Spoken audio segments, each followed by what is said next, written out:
Hey guys, it's been a little while. I just got a couple of vintage bikes, so I thought I'd make a video. And the first bike is a Fontana Laser. This is a French bike, as you can see from the decal, originally from the Apollo Bicycle Center.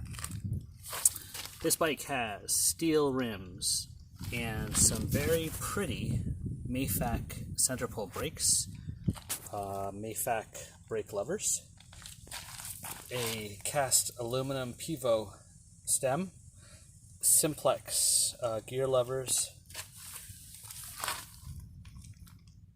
It looks like the crank is a Solada cotter crank, simplex front derailleur, simplex rear derailleur, and Mayfac center pole brake in the back. I really like this Ideal 39 French leather saddle in pretty good shape. I've got some saddle soap treatment that I'm going to put on there and loosen it up, but it's in great shape. I may keep that one for myself, or I may sell it. It's funny, the simplex parts themselves fetch a good penny on eBay, so those I might part out some of this and then build up the rest and flip it after a good clean. But that's the Fontana Laser. The other bike is a Concord. It's a Concord. This is a Japanese bike, and you can see it says made in Japan. I can't see that. This is a nice bike. It is high ten steel, but has some really nice lugs. I haven't worked on a lot of these, but I've always liked the head badge that Concord has. These are also steel rims, center pole Diacomp brakes, Diacomp brake levers.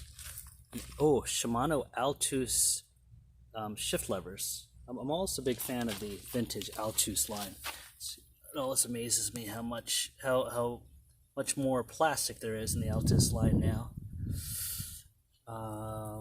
So Altus front and rear on the derailleurs, and a Selecta double crank set. What else we have? We also have a combination lock, and I don't even think I'm going to have to break this chain. It'll just come right out when I remove the seat post. That is that's about it. I think these tires might be serviceable, so that's nice. But this bike will be an easy flip also. During the quarantine, there has been a real bump in demand for bikes, so I should do well with these. So there you have it, the Fontana Laser and Concord. What's the model number here? Selecta 12. There you go. Thanks, guys. Stay well.